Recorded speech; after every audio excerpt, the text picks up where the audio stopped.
أشما المان أورمو في خيونتا في دعوتوتا بيجي يوتيوب محمد أورمو channel إرتي أركمتن هندم ما جايسونو سلام أنك يا كان أني رابرو بكير تنت إسناء كبوي كم بكير تزبكت كمان جايسون من خيتي هنداو سلام أنك يا خنا كجلو لبرر خنا كذا يا برر في إسناء ركوي جا أكذبت هندم ما جايسونو نجيا فيادا أنا عارف سنجا يويا أركفوني إسنجا دما أرارتي وايلاشة وعلى قبل وعلى من تكفان أكاد بيزن سياسة كمين كذي ما جرت موتما كمين إلى جاك كمين كبيزن برجع جرتيس وعلى ما تكبرنا يران ديان نجرا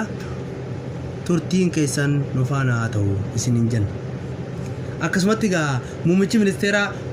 كوماند بوستي نما دبتك كافجادا مسدي يلترا رافتولان غرا لتا أورميا إرتي كمباسا جرورا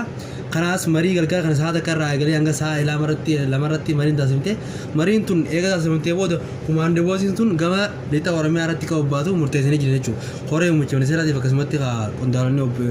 موتما اودي بيت هندرتو كن يعني اسان كبتن ايجون تكفادا جالمرو قبودا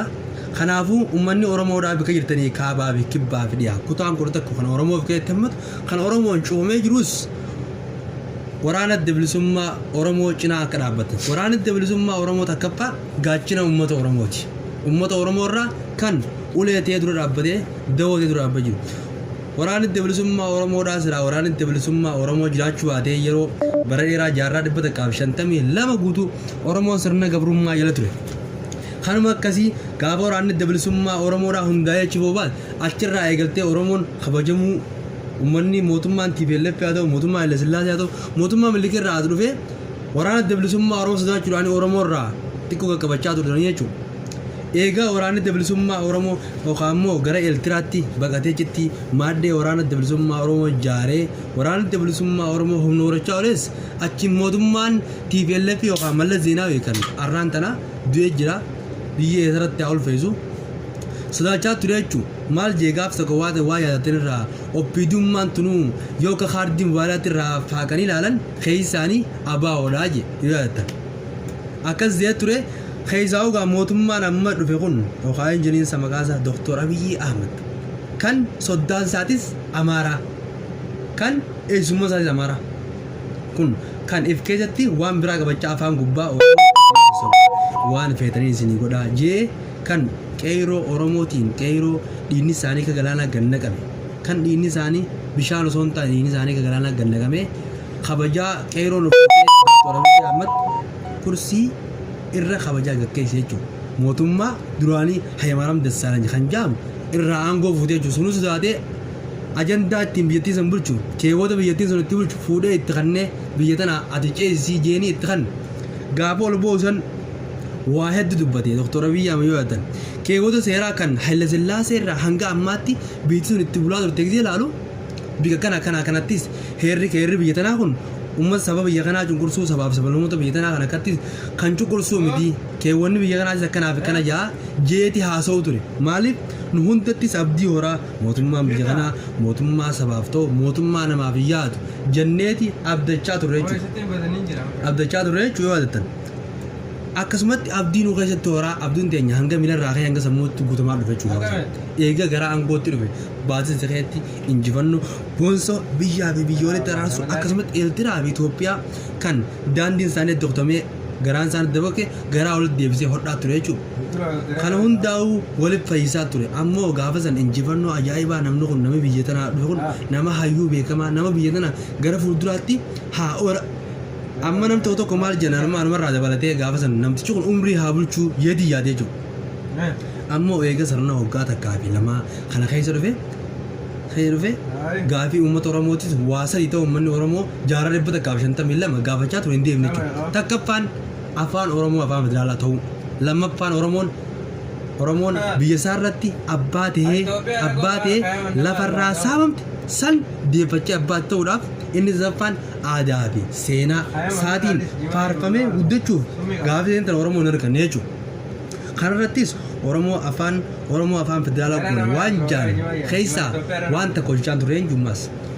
afaan oromoo kutaa hundattuu biyya keettis haa baratu waan jedhanirraa irraayis gaafa subbatan akkasumas hayyoonni yuunivarsiitii Haramaayaa yuunivarsiitii Wallaggaa adda addaa irraa gaafiin adda addaa deebate akkasumas yaadni kaa ture jechuudha akkasumas hayyoota keenyaa isaallee yaadni kasii kaa ture afaan oromoo kun maali lafarraa harkifata waan jiruuf kaa turan sanammoo akkuma wanta kan taanetti lafatti qabanii rafutanii sanun daa'u siyaasaa isaanii ibsa akkasumatti uummata naftanyaa kana masaraa mootii keessa leellisuudhaan akkasumatti gorsaa uummacha ministeeraatis dhugaan oromoodha hayyuu oromooti waan oromoo irraa eeggacha oromoon abdattu oromoon waa inni dubbate yeroo san hojiitti jechaa turres har'aan tana nutis bitamee gara oromoo gargaruudhaan akkasumatti itti gorsaa uummacha ministeeraa yanii qaaran kunis ammas leencoo baatii maqaa isaa allaa yaamullee barbaadu maqaa isaa illee barbaadu ammas akkasumatti nafxa keenya daaneel kebrota kan jedhamu kan oromoo musliima fixaa masgida gubaa hajii irrattis kanaat qophaa'aa ture yeroo san irratti waa hedduu gaggeeffamaa ture inni lammaffaan oromoo biyyarraa dhiibuu waajjira isaanii cubuu adabsuu dhaaba siyaasaa kamuu uguruu kun maaliifti oromoon biyya sanatti sirna dimokiraasii sirna abbaa biyyaa sirna oromoon aadaa fiitiin faarfamee sirbuu fi waan fare faarsuu waan fare hundaa'u irratti kan eega dadhabee eega haasanne dimokiraasii haa ta'u eega yaambootu maaliif oromoon miidhamee yoo waan fare dubbate maaliif hidhamee yoo dhaaba kana deeggare maaliif hidhamaa maaliif kun maaliifte kun oromoon mirga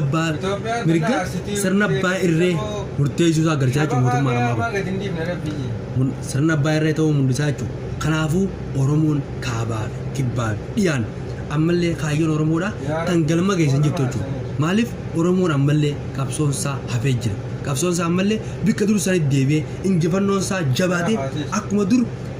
dur westaappii feesbuukaa iimoo fi waayibaraa fi tiwutaraan fayyadamnee mootummaa abbaa irree cabsinee aangoo injifannoo xiqqoo mul'atan itti argatanitti sanittis deebinee mootummaa abii mootummaa ammayyuu kanaas foon galchinee mootummaa oromoo jaatti mootummaa sabni oromoo jaari mootummaa qeerroo oromoo jaari mootummaa shamara oromoo jaari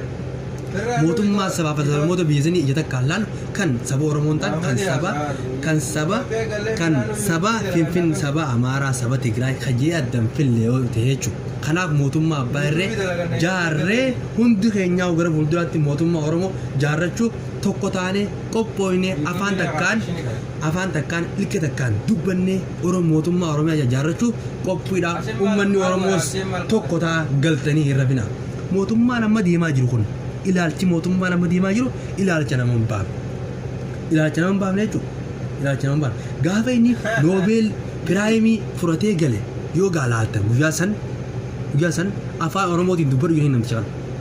Meeraa namtichi kun oromoo ta'uunsaa shakkii qabda moo hin qabdan irraa afaan oromootiin dubbadhu jedhanii afaan oromootiin dubbadhu namticha afaan oromootiin dubbadhu jaan kana namni bar waa lamaaf nama faarista oromummaa isaa ta'uu miti oromummaa isaa ta'uun nama jibbisiisu eega oromoo taate immoo bikka oromoon si keessan dheeyte wanni dubbattu maali waan oromoon fadhu waan sabaaf sablamoonni fadhu waan amantii afaan biyya sanii afaan federaalaa kan ta'u afaan oromoo ta'uu qaba eega ta'ee oromoo waan kan dhiigaan dhibba takkaa 52 guutuu itti dararamee itti hidhamee kan cabe yoo ta'e sadarkaa tanaan dhaloonni qubee jenereeshin kan jaamu kun biyya tana caccabsee nafxanyoota biyyarraa yaasee oromiyaa isaa qulqulluu godhee nadiifa godhee mootummaan irra baasee oromoon harka fuudhee kabajaan kursiirra isa kaa'e yoo har'aan tana kabajaa uummata oromoo fuulaandee akka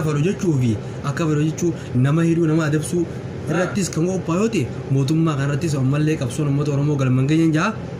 uummanni oromoomaas daran qabsaa'ee humna isaatiin biyya san keessatti akkuma jaarmarroon jeesanitti nuti dhugaa dubbannee bikkuma nuti itti dhiite bullaa jee sirrii jee an jaalammarroo duraan qobachaa ture maaliif namtichi kun waraana mooratti galchine jee sirrii godhe namtichi kun gaafas maaliif ilaalcha paartiin bilisiginnaa deemu kun ilaalcha paartiin bilisiginnaa mootummaan biyyi deemu jiru kana arke namtichi arraantan namtichi oromoof hojjetu namtichi Oromoof qabsaa'u isaa jechuudha. Oromoo yoo taatan namticha kana cinaa dhaabbadhaa. Namticha kana cinaa dhaabbadhaa jaalmarroo jira. Namni Oromoo taatan. Namni Oromoo taatan hayyootan keessa isin biratti hin tuqumin. Namni Oromoo taatan qeeroon keessa isin biratti hin tuqumin. Namni Oromoo taatan shamarran keessa isin biratti hin tuqumin. Namni Oromoo taatan. Mootummaan Abiyyiidhaa mootummaa biyya Oromoo tana guddisuu miti. Mootummaa seenaa Oromoodhaa gaddeebsu jechuudha. Mootummaa seenaa Oromoo gaddeebsu. Mootummaa humna Oromoodhaa laafshisu. Mootummaa humna Oromoodhaa laafsheessee Oromoo hudduu deebisu. Deebisa. Tagaafa kaanii.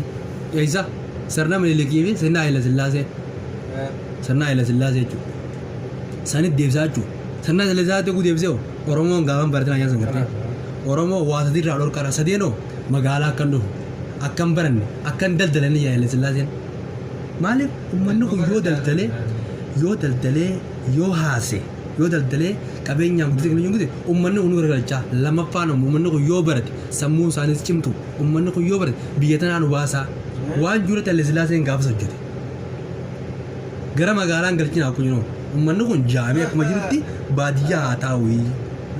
Yoo magaalaa gala teknooloojii adda addaatiin waan faashinoomee sammuu namaa jijjiiramtu uummanni kun biyya tanaan baasaa waan juufi sammuu yaadee jechuudha namni. Sammuu yaadaa jechuudha. Kanaaf uummanni Oromoodhaa seenaa dabree fi ka'ammaatis toltuu fi gammachuu waan mijjeessan laalanii uummanni Oromoodhaa gara fuulduraattis tarkaanfachiisuunsaa qophiidha injifannoon uummata Oromoodhaa.